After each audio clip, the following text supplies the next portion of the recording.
Magandang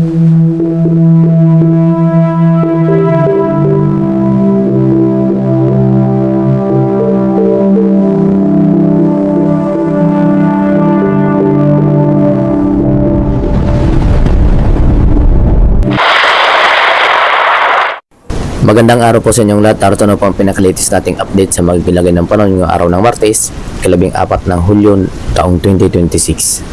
Base nga po sa ating pinaka-latest satellite image, ang bagyong ating monitor sa may silangang bahagi ng ating bansa na may international name na Haisen at may category na Tropical Depression category.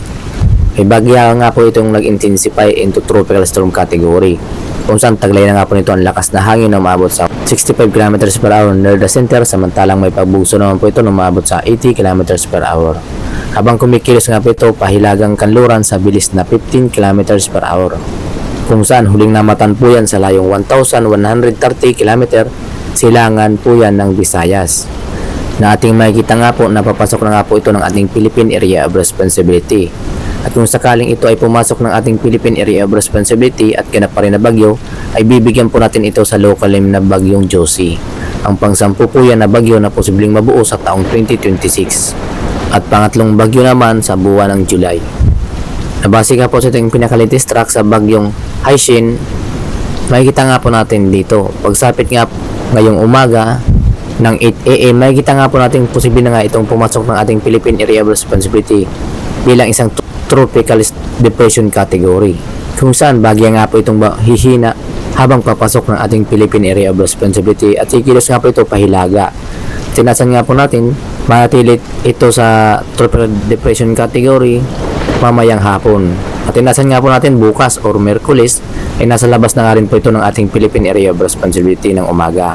Samantalang pagsapit ng hapon, inasan nga po natin na isa na lamang itong low pressure area na ating inasan nga po na wala po itong direktang epekto sa ating bansa. Samantala, habang papalabas nga po itong bagyong Haisen or posibleng maging bagyong Josie, makikita nga po natin na may kasunod nga po itong panibagong low pressure area dito sa may silangang bahagi pa rin ng Mindanao, habang ito ay papalabas na nga po ng ating Philippine Area of Responsibility.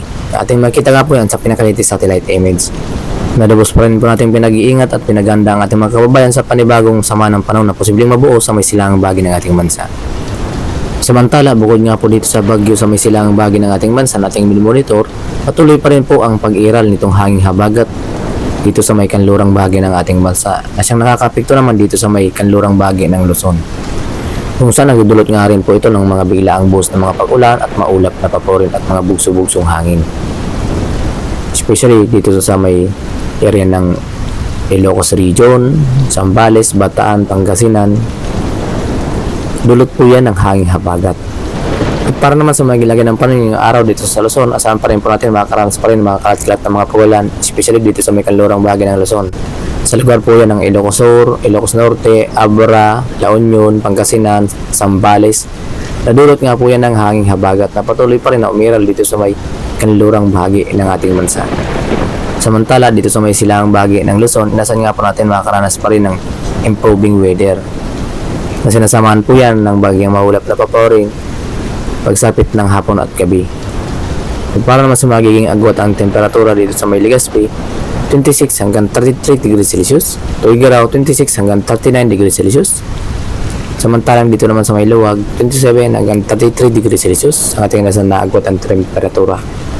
Baguio 17 hanggang 23 degrees Celsius, Metro Manila 25 hanggang 32 degrees Celsius, Tagaytay 22 hanggang 29 degrees Celsius ang ating inasan na agwat ang temperatura. Para naman sa magiging lagay ng panahon dito sa may Palawan, Visayas, and Mindanao, nasin nga po natin makakaranas ng maulap na paporin at sinasamahan po yan mga kalat-kalat ng mga pag-ulan, especially pagsapit ng hapon at gabi. Kaya naman lubos pa rin po natin pinag-iingat at pinaganda ang ating mga kababayan sa mga biglaang buhos ng mga pag-ulan, lalong-lalo na po yan pagsapit ng hapon at gabi.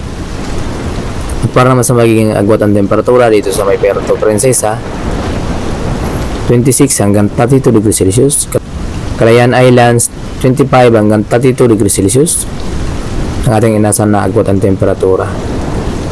Samantala, para naman sa magiging agwat ang temperatura dito sa may Visayas, inasan nga po natin makakaranas pa rin ng malinsangang panahon dito sa may area ng Tacloban na umabot sa 26 hanggang 33 degrees Celsius.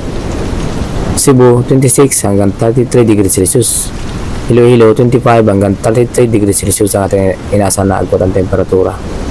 Kung saan lubos pa rin po natin pinag-iingat at pinaganda ang ating mga kababayan sa mga biglaang buhos ng mga pagulan na dulot ng mga localized thunderstorm.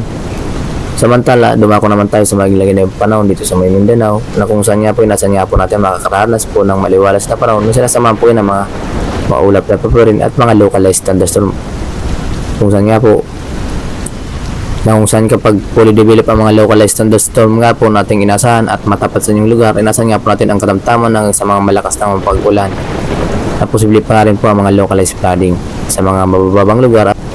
Para mas maging agwat ang temperatura dito sa may Davao 25 hanggang 33 degrees Celsius, Cagayan de Oro 25 hanggang 33 degrees Celsius, Zamboanga Peninsula 25 hanggang 33 degrees Celsius ang ating inasahan.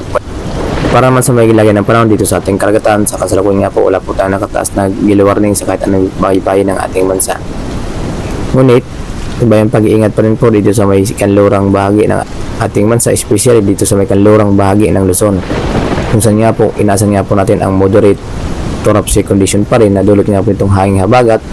Nagdudulot nga po yan ng mga localized thunderstorm kasi magpapatas ng araw ng ating karagatan. Kaya naman, papanganib pa rin pong pumalaot sa nasabing seaboard. Nadulot nga po yan ng hanging habagat. Samantalang sa mga lalabing bahagi pa ng ating bansa, slight to moderate ang ating mga pag-alo nating inasahan. Kaya naman malaya pa rin makapaglalayag ang ating mga kababayang mga isda sa lalabing bahagi ng ating seaboard. At yun nga po ang pinaka-latest nating update sa maglagay ng panahon yung araw ng Martes, 14 ng Hulyo, taong 2026. Kung bago pa lamang kayo sa aming YouTube channel, huwag kaligtang mag-subscribe para ma-notify po kayo sa mga panibago namin ulit pa namin lalabas. Ukol nga po dito sa sama ng panahon na nabuo dito sa may silangang bahagi ng ating bansa at papasok na nga po ng ating Philippine Area of Responsibility. At yung pumasok na nga po ito ng ating Philippine Area of Responsibility at ganap na bagyo ay bibigyan po natin ito sa local name na Bagyong Josie. Maraming salamat at ingat po tayong lahat and God bless us all.